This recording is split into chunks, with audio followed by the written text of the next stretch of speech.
Bakit 70% ng mga mahilig sa kalikasan ang nangangarap makapunta sa Oman?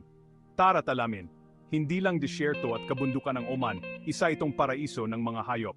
Sa malawak na buhanginan ng Wahiba Desert, makikita mo ang Arabian Oryx, isang marilag na antelope na nakabalik mula sa pagkalipol.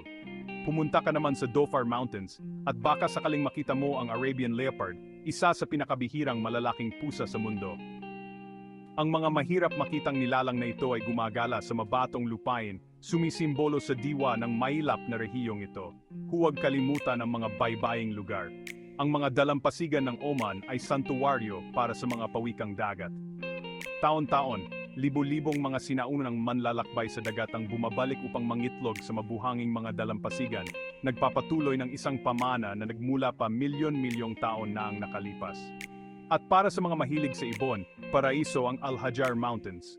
Mula sa nakamamanghang